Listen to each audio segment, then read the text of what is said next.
একদিকে অপরূপ সৌন্দর্য আর অপর দিকে যুগে যুগে এসে যাওয়া অনেক শাসক, শোষক ও প্রজন্মের সাক্ষী হয়ে শতবর্ষ পেরিয়ে আজও বীর দর্পে দাঁড়িয়ে আছে বাংলাদেশের ঐতিহ্যবাহী হার্ডিং ব্রিজ।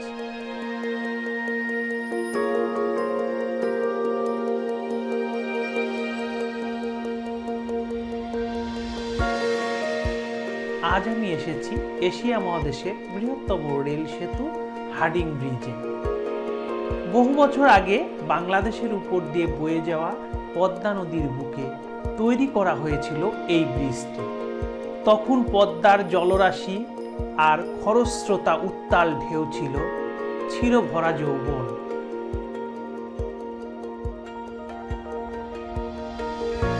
সেই পদ্মার যৌবন হয়তোবা এখন শেষ হতে চলেছে, কিন্তু চির যৌবনা সেই হার্ডিং ব্রিজ পদ্মার বুকে এখনো মাথা উঁচু করে দাঁড়িয়ে আছে।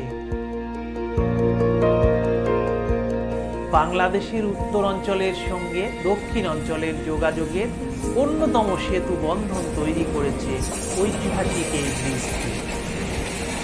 এই ব্রিজ স্থাপনের অনেক বড় ইতিহাস রয়েছে। বন্ধুরা, আসুন ব্রিজের সৌন্দর্য উপভোগ করি এবং এই ব্রিজ তৈরির পিছনের গল্প জেনে নিই।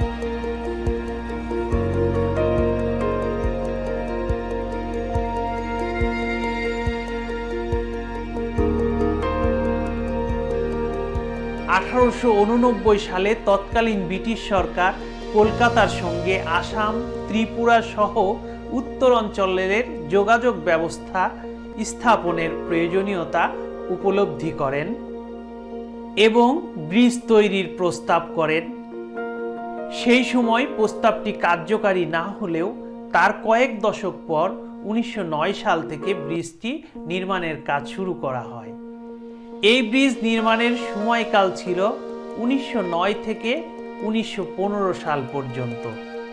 ব্রিজটি নির্মাণে 24,400 শ্রমিক অক্লান্ত পরিশ্রম করেছিলেন এবং তৎকালীন হিসাব অনুযায়ী এটি নির্মাণে ব্যয় হয়েছিল 3,51,32,164 ভারতীয় রুপি।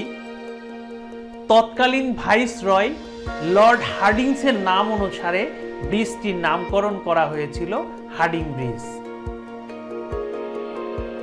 হার্ডিং ব্রিজের দৈর্ঘ্য 1,798.32 মিটার বা 5,894 ফুট বা 1.8 কিলোমিটার। এর উপরে রয়েছে দুইটি ব্রডগেজ রেল লাইন।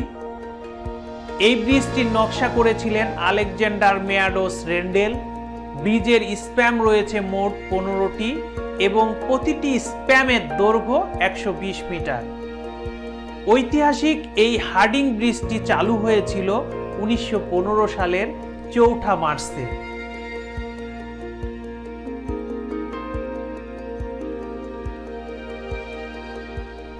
এই ব্রিজের ঠিক পাশ দিয়ে 2004 সালে তৈরি করা হয়েছে একটি সড়ক সেতু, যা কুষ্টিয়া জেলার বিখ্যাত সাধক ফকির লালন শাহের নাম অনুসারে লালন শাহ সেতু নামে পরিচিত।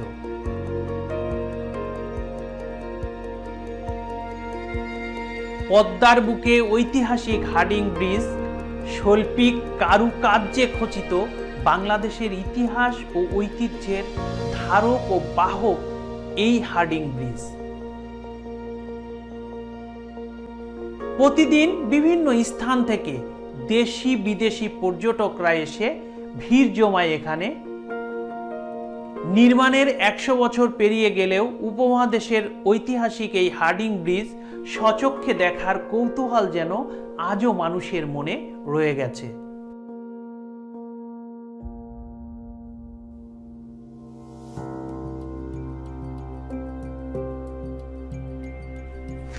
সম্মানিত ভিউয়ার, সময় করে আপনিও ঘুরে যেতে পারেন ইতিহাস ঐতিহ্য বহনকারী এই ব্রিজটি। আজ এই পর্যন্তই। আবার দেখা হবে অন্য কোনো স্থানে অন্য কোনো বিষয় নিয়ে। আল্লাহ হাফেজ।